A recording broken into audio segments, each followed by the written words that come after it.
Roosevelt High School senior is dead after a suspected DUI driver went the wrong way on SR 14 in Camas.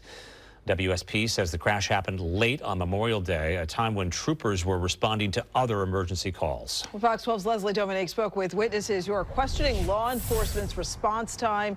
And as a statement from the victim's family, she joins us live from Camas tonight. Leslie.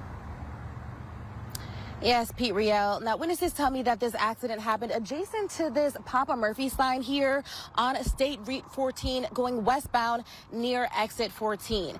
And WSP believes that the suspect may have been driving the wrong way for quite some time as they received at least 10 911 calls prior to the tragic collision.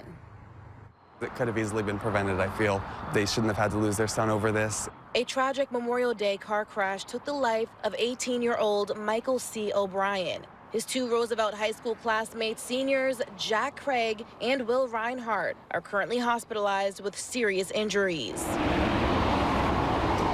Washington State Patrol says the crash happened just before 11 p.m. on State Route 14 near exit 14 in Camas. Several witnesses say they spotted the suspect driver, now identified as 23-year-old Eric M. Moya, driving eastbound in a westbound lane. I honked. Me and several other drivers tried to wave at him, and I saw him a couple times. His face just looked straight ahead, totally expressionless. WSP says Moya is suspected of driving under the influence. Aiden Unruh, who was on the road that night, said he began to track the Mercedes over the median while Moya drove at around 30 miles per hour. But I just stayed parallel to him with my hazards on, trying to warn other oncoming traffic with my horn, with my flashers. For 10 minutes, Aiden says he spoke with WSP dispatchers, warning them of the danger this wrong-way driver posed. They told me they don't have anyone available, or they were tied up at other calls, so they didn't have anyone they could send at the moment, but they were working on it. But after that 911 call, Aiden says he lost track of the Mercedes driver, who he says sped away.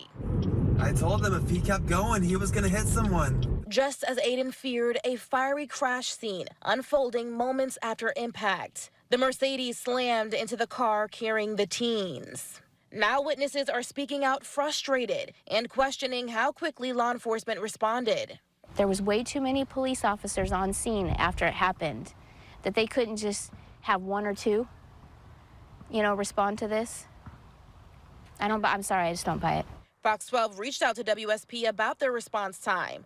A spokesperson says a trooper responded immediately after the crash, coming from milepost 16 on I-5. They added that 2 other units were tied up with separate calls when the incident was reported. As the investigation continues, Michael O'Brien's family and the Roosevelt High School community is in mourning. Michael, or Miko, as his family calls him, was only days away from receiving his diploma. His grandfather, Norman, telling Fox 12 in a statement, quote, "He had a very gentle, kind spirit and will be greatly missed." And a GoFundMe has been organized to support the funding of Miko's funeral and memorial service. Now, Moya is currently booked in the Clark County Jail and is facing 1 count of vehicular homicide and 2 counts of vehicular assault. For now, reporting in Camas, Leslie Dominique, Fox 12 Oregon.